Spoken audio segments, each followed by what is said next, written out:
When planning the road to success, there are a few steps to keep in mind. Identifying and solving the cause, facing and embracing change, goal setting, and being accountable. We'll talk about this today on Sustainable Success with Chris Salem. New and healthier habits lead to prosperity in all areas of your life and business. Now, here's your host, Chris Salem. Well, welcome everybody. Hope everyone's having a great week. Here we are into the short week of post-Labor Day, and this is a great time, as always, to finish Q3 strong as we head into Q4 to start preparing not only to close the year strong, but also prepare for 2023. We highly encourage those that have small businesses to mid-sized corporations. Again, reach out to us at chris@christophersalem.com. We'd be more than happy to assist and help you in any areas of your planning and strategy to move your business to the next level. If you're new to Sustainable Success, you found us here at the Voice America Influencers channel, and we welcome you. You could also visit us on our Apple podcast page, including Spotify, and our Facebook page at Sustainable Success 2017, the year we started the show, exactly May 2017. There you'll find many of our great guests over the years sharing their words of wisdom and insights to help you and your business take it to the next level. Again, if you have any input or any questions, feel free to reach out to us here at Voice America Influencers channel, or send me directly an email at chris@christophersalem.com. Today's show is being brought to you today by Empowered Fathers in Action. It's a 501c3 organization dedicated to helping dads step into their roles to be better role models for their children, their spouses, and so on. We encourage you to check them out at efamovement.org and all the great things that they're doing to help build interdependent family structures free from limiting beliefs so they can help not only themselves, but their children grow into self-confident adults that will be future leaders in their own homes, communities, and businesses. Again, check them out at efamovement.org. Well, we got a great show for you today. We're going to be talking about psychological safety as a foundation for success. And this is something that I love. As everybody knows, we're all big here about the mindset and anything to do from a psychology standpoint. And we have a subject matter expert who's going to share a lot of words of wisdom and insights. So we highly encourage you to get your notepads out, take notes, and to listen to this show in its entirety, even after you listen to it live. Her name is Dr. Lise Wouters. She's an international positive psychology expert, work and organizational psychologist, advisor, trainer, and team coach based in the Netherlands. In addition to the comprehensive research she has conducted about happiness and resilience, she assists organizations in the areas of mental health, optimal functioning, motivation, and positive communication. Her mission is to contribute to reducing the number of burnouts in the Netherlands by helping to make people within organizations healthier and happier and ensuring that they thrive psychologically safe team environments. In 2018, she published her first book in Dutch, Hoe Dan, So Then How, which would be in English, together with the businesswoman who wrote about how she overcame life struggles. In their book, Lise responds to her explaining the psychological theories of what helped and why.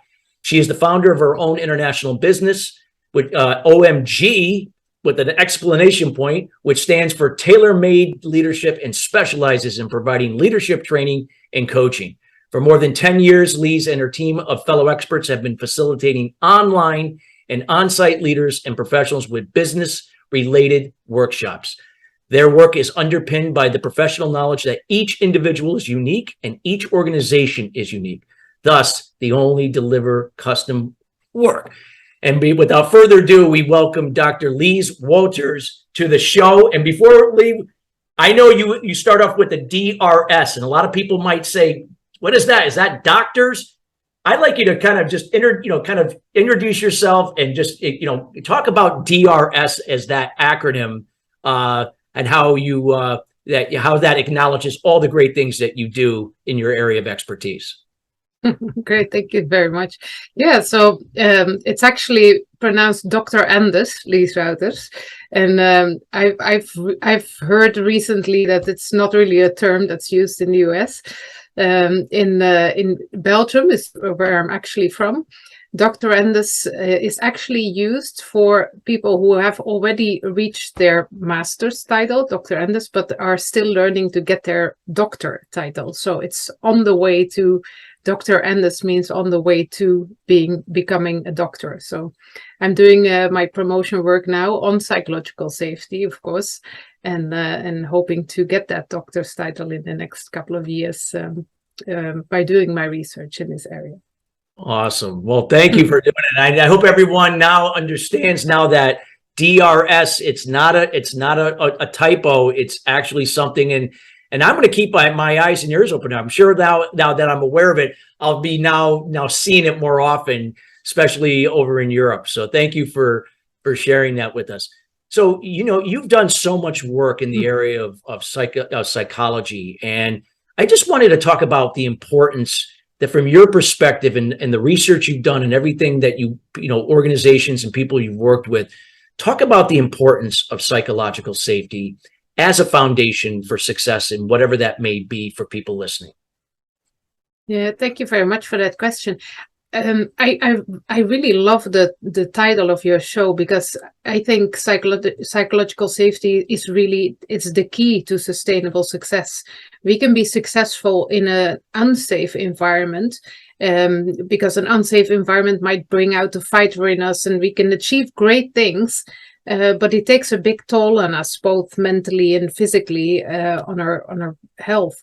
So when we work in a safe environment, our mind opens up, we make full use of our experience, of our creativity, our coordination, and so on. And this really makes our success sustainable, because, even really working really hard then gives us energy, so we can continue to do that in a psychologically safe environment. So I love how that connects to the sustainable success that you talk about. Absolutely.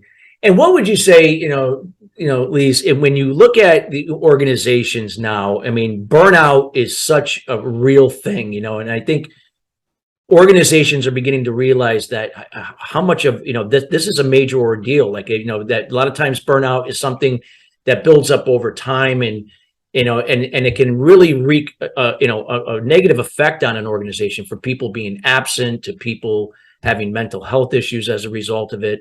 Lack of production, efficiency, lack of engagement amongst one another can lead to potential conflict. There's so many things that could be a result of it.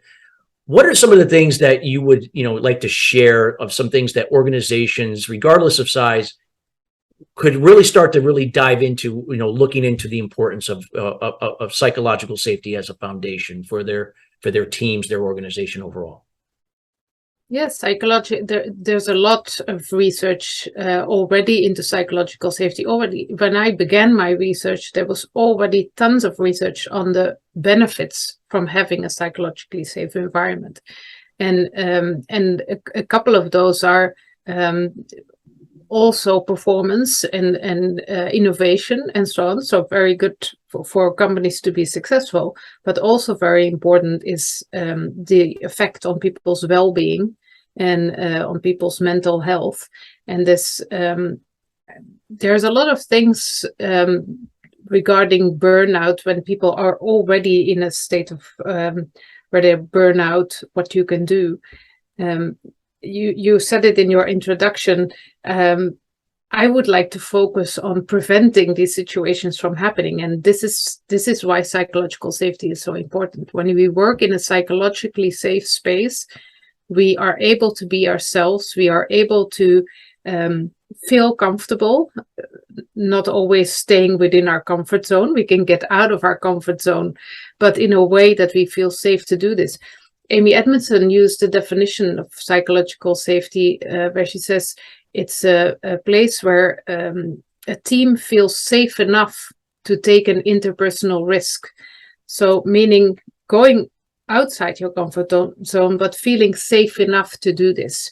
And when you feel connected, even when you have a difficult topic to discuss with your team, and you feel connected with them, you can do this in a way that you don't experience really high stress levels. It doesn't take such a toll on your body and on your mind, and really helps you to prevent not only burnout, but also more illness or less production, or less creativity, and so on.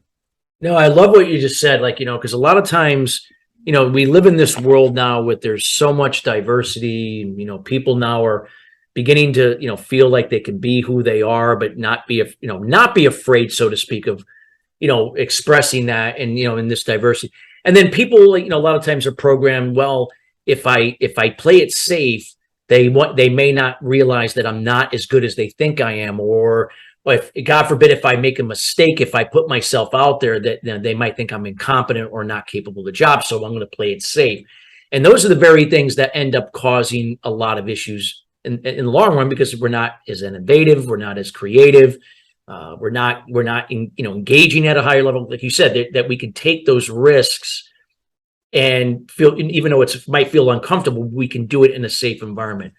What would you recommend, like if somebody's that runs an organization, or somebody in HR or whatever position they are, what would you recommend would be some ways to kind of help start creating that safe environment from a psychological standpoint? Well, it all starts with awareness of being aware, first of all, what is already going on within the organization. I've been with many teams where people say, yeah, we have a really safe team. We really feel comfortable with each other. But whenever a difficult topic comes up, people say, yeah, we don't have to talk about it because we feel really good together. So let's go get some coffee and we don't need to discuss this difficult topic. So I like how you say to play it safe, because it's really, I sometimes have a bit of an issue with the term psychological safety, because it sort of gives the idea that we should play it safe. Yeah. And the whole idea of psychological safety is, as you say, being safe enough to touch that difficult topic. Absolutely. And some research showed that they were looking into mistakes being made within an organization, in a care organization, and they found out that from the research, it seemed like there were more mistakes being made in a psychologically safe environment than when it was not safe. And actually, this is possible, but at the same time, it's also because people won't admit their mistakes. People will cover them up, or will take less risks and will not talk about it. So yeah, feeling safe enough to take a risk, but also knowing, as an HR department, start by investigating how is the status within our organization at the moment. And there are great questionnaires. There are also great practitioners that can help to discover what is the current status of your organization. Are people having discussions, admitting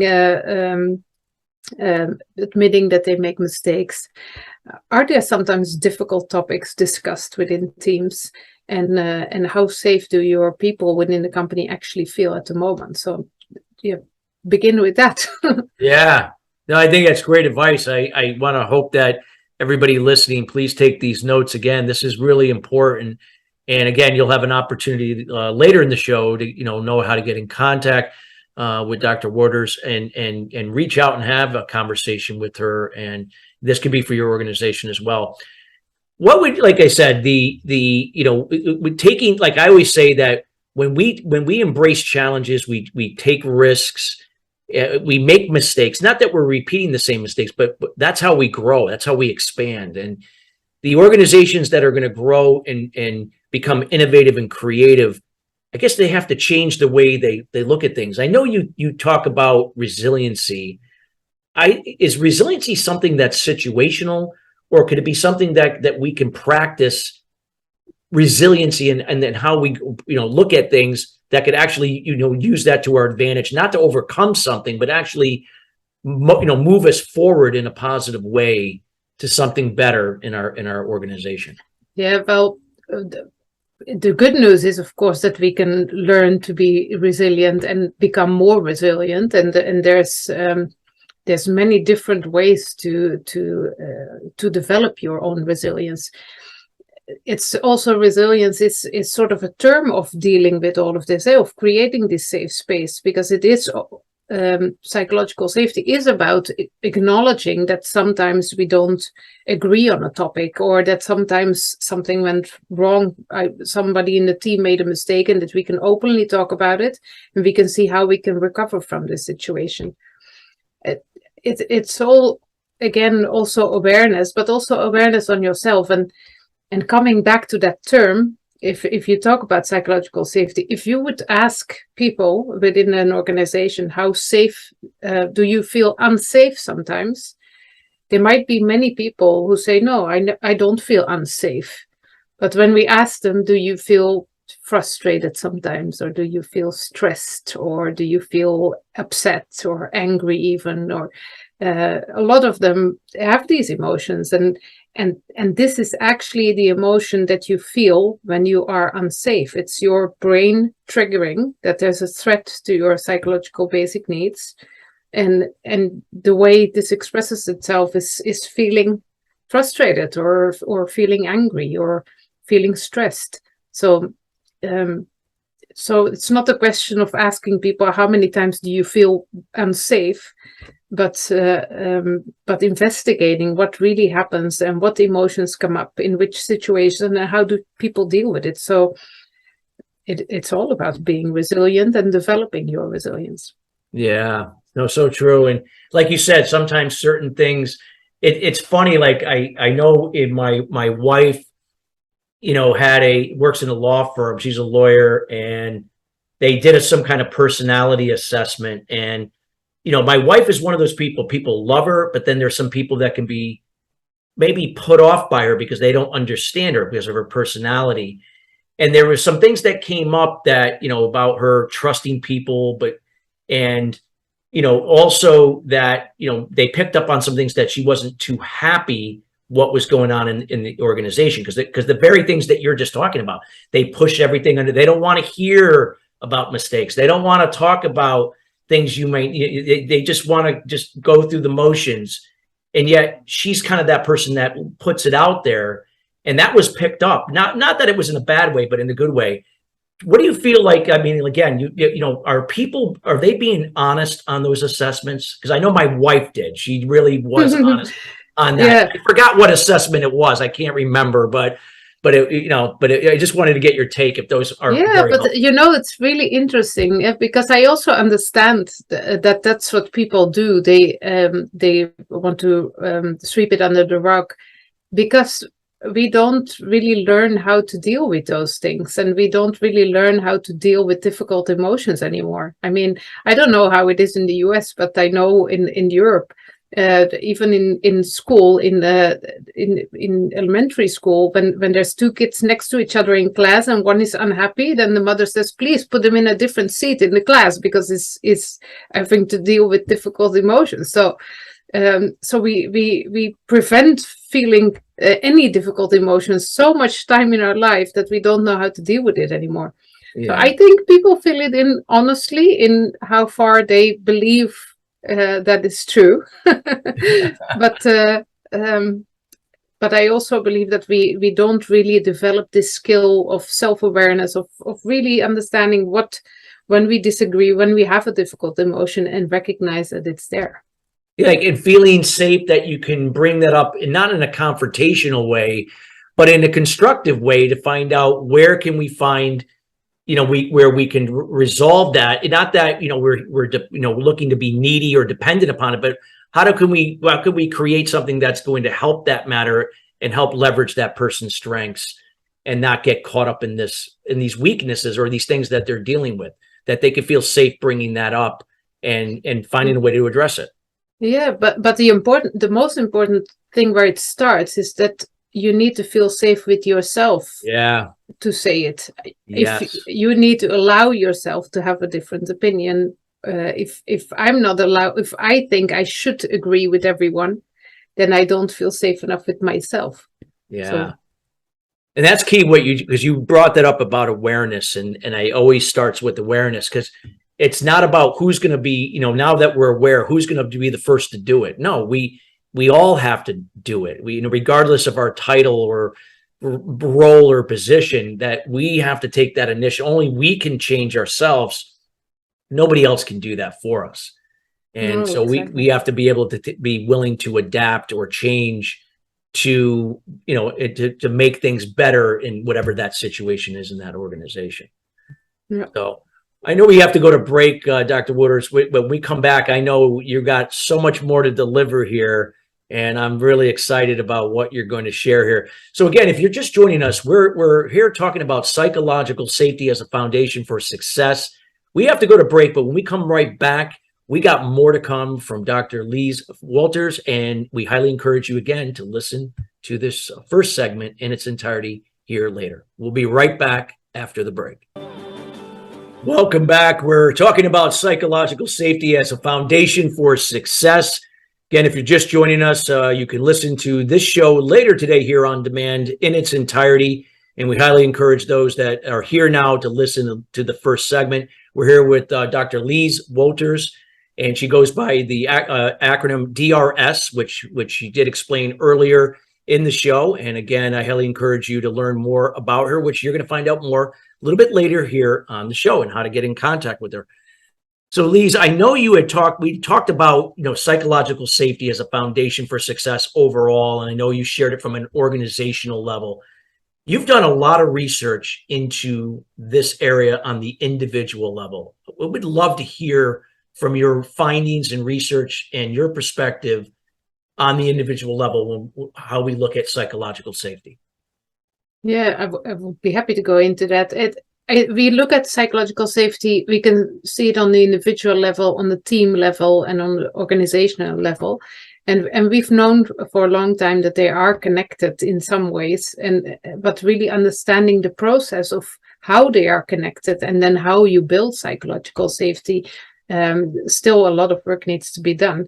And in the last 2 years, I focused on the foundation of individual psychological safety in order to create psychological safety within the team.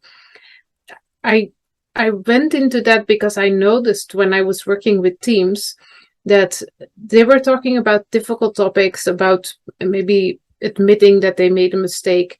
And sometimes people would say, yeah, I know the team would be wonderful, and I know the team would allow me to make a mistake, and it would still want me as part of their team.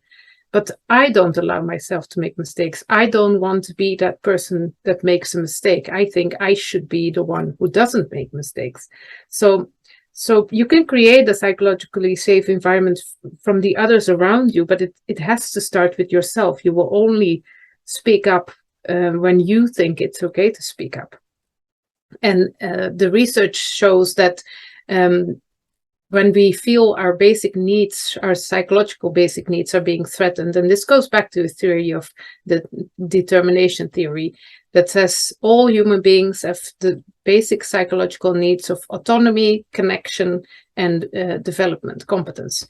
So when either of those basic needs are being threatened and we feel unsafe, we have found, though, that in some cases we threaten our own basic needs by telling ourselves, for example, we shouldn't make mistakes. It threatens our sense of competence, our sense of connection, and sometimes also our sense of autonomy. So in the research that I recently published, it shows that even when we don't feel psychologically safe individually, we are not able to empathize with others within our team. So we need to have either our basic needs satisfied or apply self-compassion, support ourselves in a way that we can then open up to empathize with others.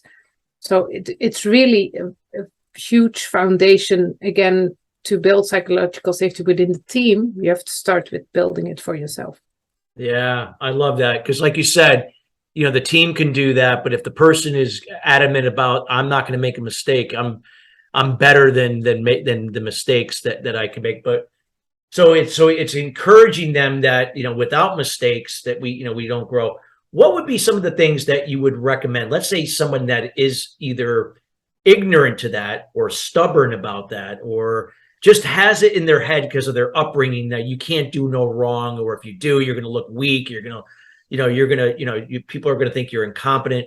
what would be that first step that you would like, you're not telling somebody how to do it, but sharing and letting them to decide when that light bulb goes off, what could be the things they could start to now be open to some of the things they can start to build their own psychological safety foundation? Yeah, I think it starts with realizing how it's preventing you from growing, and how the negative things that happen from doing this. If you realize that it's holding you back in some ways, that it might already grow your motivation to say, hey, maybe it's, a lot of people think if I'm tough on myself, then I'm more successful. And actually the research shows that when we are kind to ourselves, that we can be more successful. A lot of research points that if you show self-compassion, for example, if you are compassionate with yourself, supportive towards yourself, that people think you will become lazy, or you will become less successful or less productive. And the research shows the opposite. Yeah. Self-compassionate people overcome more hardship. They are more successful. They are more active, feel more energy. So realizing the benefits of changing this mindset can be a strong motivation to start working on it. And then when you are open to work on it, there's many exercises also out there. Also, I'm sure many coaches and trainers also work with this to develop your self-compassion, because also that is something that you can train, that you can grow. Yeah. I mean, what you just said, because I mean, making that change is that's the hardest part, because they've been programmed or been doing something a certain way that has been holding them back. They're not making themselves vulnerable. They're not being transparent. They're hiding if they make a mistake, instead of saying, okay, I made a mistake. I own it. I'm going to do something about it. To make those changes could always be a difficult thing. So I always look at it like, unless we have discipline or consistency in doing something, even though we don't like to do it, but by doing it, knowing it's going to help us, that discipline and consistency might help us make that shift. Do you see that from your perspective when it comes to, when we're talking about individual psychological safety, that we got to do things that we're not familiar with, knowing that cognitively or logically we know it's going to be good for us, but because it's foreign in our routine, we just got to be disciplined. We got to use discipline to just do it. Oh, absolutely. And there are different ways we can support ourselves to keep up that discipline. But I mean, you know this. I think they estimate that about 95% of our behavior is automatic behavior. We don't think about it. We just do what we did yesterday and the day before. So changing that behavior takes time and as you say, discipline. And we can do many things to help ourselves, to support ourselves. And I often say also in training sessions to people, and when you haven't done it, be kind to yourself again. And the big benefit is that it's never too late. Even if you forgot to do it, you can still do it now. Yeah. And I love what you said about being kind and, being kind and empathetic. I mean, I love to hear that perspective, because a lot of times we can do things like where if we don't serve ourselves, how can we serve somebody else, right? We can't give what we don't have. And if I'm going to come from empathy and kindness, I have to be aware that I have to probably do something different to become better. If that means making more mistakes to learn and grow from it. And then I can be the example of that and be resourceful to let somebody do that for themselves, instead of doing it for them, which is pleasing and enabling others. And oftentimes I see that being an issue in any type of situation where people are together. If it's a family, if it's a community, if it's a business, or you get people that are constantly dependent on each other instead of complimenting each other. Not saying, hey, you look great today, or like good morning, or it's not like that, but complimenting that they're doing something good for themselves that's healthy, and being the example and being resourceful for others to now say, hey, why can't I do that for myself? Yeah, it's very interesting that it happens so many times that we tell people you should take better care of yourselves. And in the meantime, we're going hours, and we're looking at dehydrated and exhausted, and still we think we should give people tips to take better care of themselves.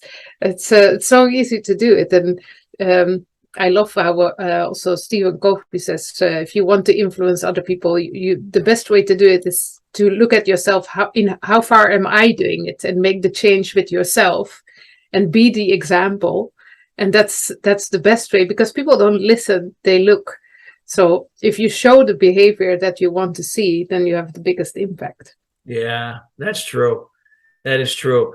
And if we talk about psychological safety, like you talked about awareness, which I think, self-awareness is so important. Can we talk about the importance of maybe perhaps communication in this process? Because communication sometimes can be an issue where we assume and speculate something rather than actually, getting information to know what is really specific and clear and concise about it. Can we talk about the importance of communication in this process? Yeah, I love that you asked that question, because absolutely. And I think it's so interesting that when we talk about communication, I often have people ask me, how do you say that exactly? Can I write down the way you formulate that question? And we see that actually it doesn't matter how you formulate the question, it matters where it comes from.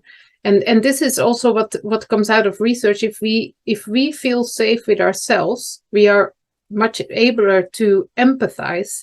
And the question that we will ask will, even if we use exact same words, if it comes from an unsafe individual space, then it will come across different than if it comes from a place where I'm okay, I feel good with myself, I feel safe with myself.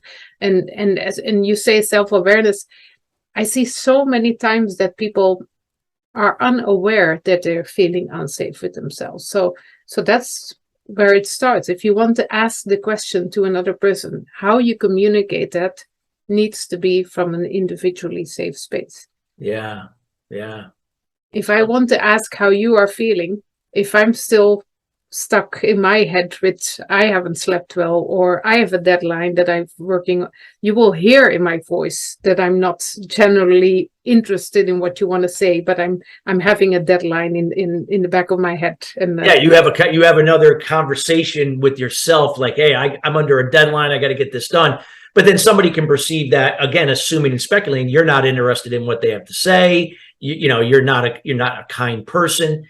And again, that's all. That it's situational. You had something on your mind but if we can understand that, from each other, that we're not judging the person, we're just saying, hey, okay, she doesn't seem to be really in tune with what I'm talking about today. Okay, maybe there's something going on, but then if I talk again, maybe I'll find out, oh my God, she had a deadline. That was oh wow, I could have jumped to conclusions and said that you weren't interested. That makes so much sense. Yeah, and being aware of this, when I ask you how you're doing, and I might even be fearful for the answer. I might even say, I might even think, oh my God, if you're gonna say I'm not doing well, then what will my next question be? And I don't really have that much time anymore to go into the topic. So I hope you say that you're all right, because otherwise we'll be in trouble. No matter how I ask the question, you will feel that it's not an open question. Yeah. So being aware of really taking the moment for myself to say, okay, whatever answer comes, I'm good with it. I'm feeling okay. And how are you? Yeah, it makes sense. And I guess it requires that process doesn't happen overnight, because again, we're programmed to communicate, what the way we've learned from time we were kids, as infants. So what would you say that in this process of that when it even comes to the communication side, that there should be awareness there as well, that we know that how do we communicate effectively as senders and receivers of that communication, and understanding the importance of the active listening part as well. Yeah, I think what you say, our behavior is automatic. But when we practice this many times, every time even if before we pick up the phone, when somebody is calling us, or somebody walks into the door, or you walk into somebody else's office, every time before the conversation, you check in with yourself and check in, how am I doing? And how open am I to have this conversation at the moment?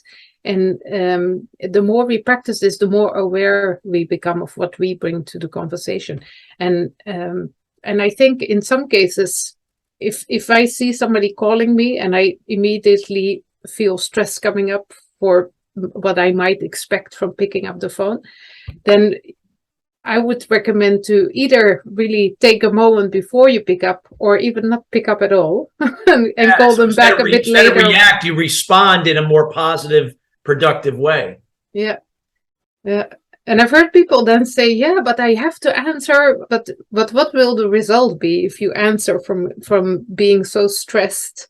Then if you call them back 5 minutes later and you've taken the time to take care of your own basic psychological needs and be able to have this conversation from a safe space, you will have a complete different conversation with them. Yeah, I think that's so important. And that could, just what you just said in that example, I mean, that could save so many, like just right there, it could prevent a problem from happening, a resentment from happening, or because again, if you took that call and you're in the middle of something, now you're multitasking, you're getting now more stressed. You're not even really going to help that person because you're not 100% engaged with what they're asking you for, because you've already got something that you have to get done. Yeah, and a lot of times this is coming from a good place. This is coming from a place where people say, yeah, but I want to make the time for that person. But if you want to, but if your head is not there, then they will feel it. So you're not making space for them anyway. So you might as well take the space for yourself first. So when you do make the time for them, then you're actually really there. Yeah. Oh, wow. I love this. Well, we're going to be going to break here shortly. Is there something you could say, in the next 15 seconds to kind of sum up with an impact statement about what you shared here in the second segment about the individual side of psychological safety as a foundation? Absolutely. Yeah. I think the essence is, in order to create a psychological space with others, you first need to create a space for yourself and need to take the time to do so. Wow. I love that. So again, this is really important stuff, everybody, that what she is sharing here these are things that can make a huge difference in your business, either one-on-one with your customers, one-on-one with, partners, JV partners, or your staff, if you have more than few people in your company. So again, very important, regardless if you're a solopreneur or you're a Fortune 500 company, all of this stuff is valuable information. Again, go back and listen to this in its entirety. We got to go to break, but when we come right back, we got more to come with Dr. Lise Wouters. We'll be right back. Welcome back, everybody. We're talking about the psychological safety as a foundation for success. Again, if you're just joining us here in the third segment, you can listen to the show in its entirety. Our show is being brought to you today by Empowered Fathers in Action, EFA Movement. They are a 501c3 organization dedicated to helping dads step up in their roles to become better role models for their children, spouses, partners, and so on, to really allow people to become future leaders in their homes, communities, and businesses, free from limiting beliefs and adopting an interdependent versus a codependent way of living and operating in business. Feel free to check them out at efamovement.org. That is efamovement.org. So, Dr. Wouters, you had shared so much information about this area, and I think this is such an important area. As we here at Sustainable Success, we always believe that the foundation is what things are built on, where we can have legs to stand on. And you stress the importance of the individual side of psychological safety. Can we talk a little bit about the biology side and how this can impact so many areas of our lives, not just in the workplace or our own personal success, but just everything in general, that the things that it can touch and how they come full circle and can complement one another? Yeah, absolutely. it is really the basic why psychological safety is so key to sustainable success and also has such a major impact is, and when you understand a little bit of the biology, then it's easier to understand why it's so important. Because our brain, we have a system within our brain that is scanning our whole day around us, whether we are in a safe environment. And it means safe means also physically safe. Is there no truck driving towards us, for example? But also, are there any psychological threats to our basic needs? And this is an ingenious system. Even if we walk into a room where there are people, even if we are not consciously aware of people's gaze or people's eyes, we still pick up on whether there is fear in people's eyes or not. So our system immediately responds to it. Before we can even consciously think something, our system is already giving this signal. So whenever we get this signal, our blood pressure rises, our breathing rises, our sort of fight or flight system is activated, and we, this is sort of a scale going from activated a little bit to activated in the sense that I'm actually running out the door. But if it's only even activated a little bit, it means that our system is under, our body system is under stress, and we're not able to empathize, we're not able to remember as well, we're not able to coordinate. You walk into the foot of the table, for example, and when this system works, when this system detects safety, our system, our body works together perfectly. We are more creative, but we also have a more stable blood pressure. We have more stable breathing, more stable heart rate. So it's in so many ways, if we can create this safe space for ourselves, but also for the people around us, we get to be able to take better decisions. We are healthier. When we, at the end of our working day, we get into the car, we have a bit more patience in traffic. We don't, we have less aggressive behavior on the road. We come home to our spouse and maybe children, and we have more patience because our system is fully functional and are in sort of an alert state, but not a fight or flight state. So when somebody asks us a question, when we come home, we have the space to really listen and to be there. So the impact of creating psychological safety, also for yourself, but also for the people around you, is so enormous on all aspects of our lives, both physical, mental, environmental. It's huge. No, I love what you just said, because it's again going back to what you kind of alluded to about when we were discussing about, you know, the consistency of doing these things. That's what, you know, will allow for that change to take place over time.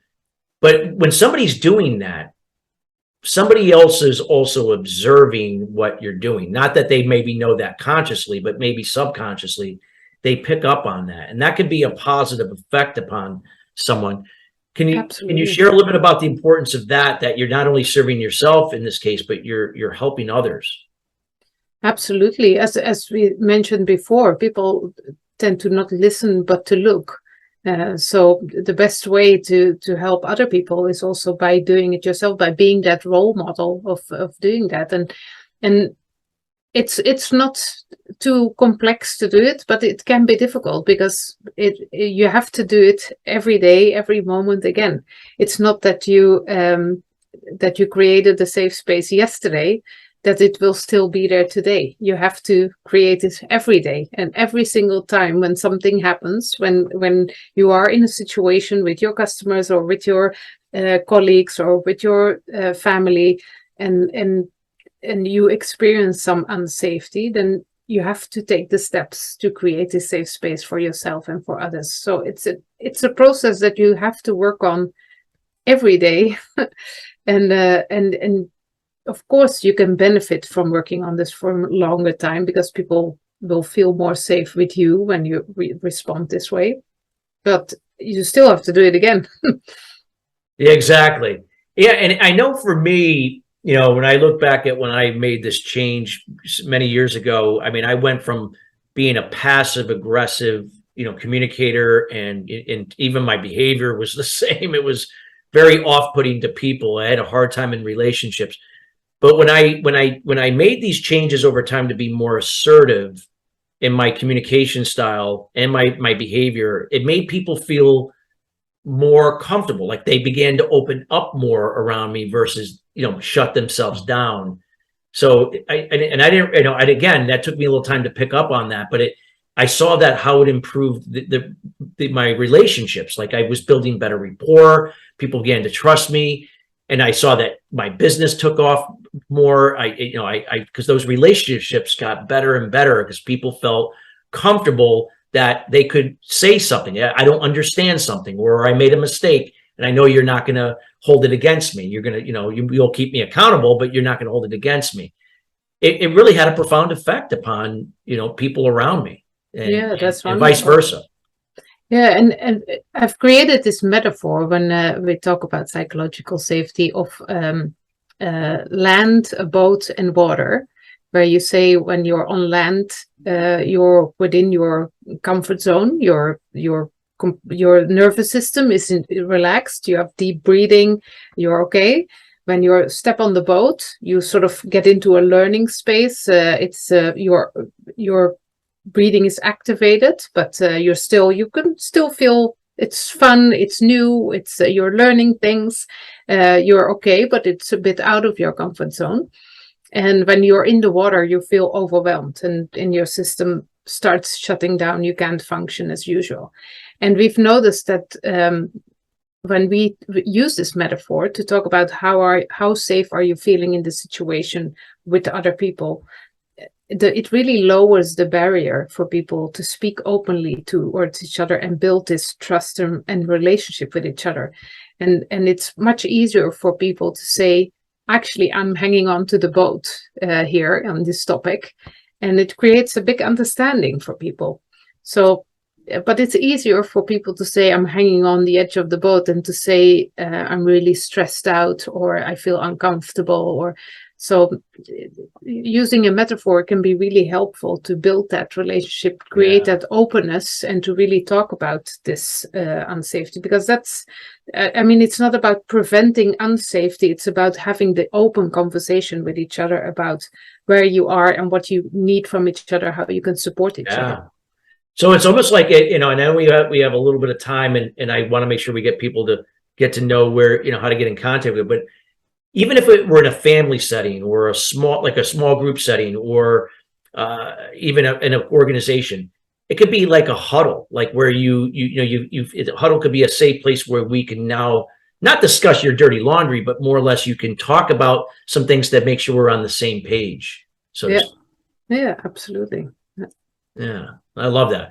I love the huddle thing. I always like to get people's perspective on that. So yeah, and I think we're not used to having these conversations. Yes. Most of the time, when we work with teams and we use the metaphor, for example, for a project that people are working on, and we simply ask a team, okay, when you're talking about this project, where are you? And are you on the boat, in the water, on the land?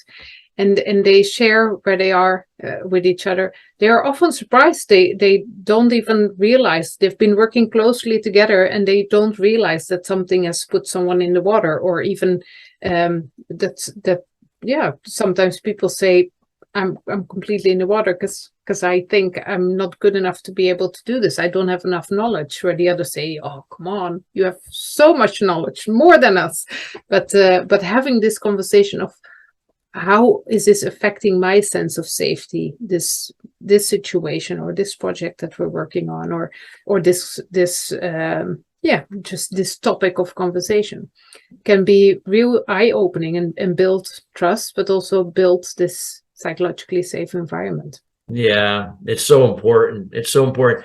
So, kind of just sum everything up, Dr. Wouters, would you say that, the awareness to individuals and to organizations, or the awareness has got to be somewhat consistent? That doesn't mean every day, but these reminders, and not just the organization, but individuals taking that initiative to do for themselves, because they're not only helping themselves, but they're impacting other people around them through their example.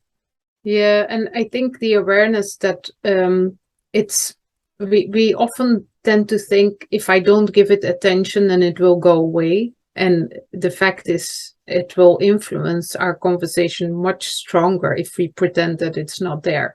So being aware that it's okay that you will feel uncomfortable sometimes, it's okay that you will feel stressed or frustrated, and addressing this and dealing with it will have much less impact on your conversation than if you pretend that it's not there, or say, yeah, I reasoned it off and it's okay. But giving it the space is really important. Well, I want to thank you so much for taking time out of your evening in the Netherlands to be with us here today here on Sustainable Success. I want to thank you for being here. I would love for the listeners and those listening later to get to know you. How could they get in touch with you? Anything you'd like to share with them or offer them, feel free to take that time here to do that. Great, thank you. Yeah, so people can find me on LinkedIn under my own name, Lies Wouters, or they can find me on the internet under the name of my company, OMG Advies. It's called, but I can share the link with you later if you want. Yes. And I have several videos on a YouTube channel also under OMG, explaining also psychological safety, explaining the different building blocks of how to create psychological safety within teams. So you can find them there. Well, thank you so much. And we would highly encourage you again to get in contact with Lies. Check out her YouTube videos, reach out to her on LinkedIn and strike up a conversation. And maybe, again, you could get to know her and perhaps how she could help you and your organization take you to the next level through a psychological safety as a foundation for your success. Listeners, we want to thank you each and every week joining us here at Sustainable Success. Again, this show is dedicated to your success and your growth to get to the next level. We highly encourage you to share this show with somebody you care about in business or just in general, as we encourage you to everybody that we all help each other by helping ourselves first. Till then, everybody, have a great rest of your week, and we'll see you next Thursday here at 12 o'clock East Coast time, 9 a.m. Pacific Standard Time. Have a great day, and God bless.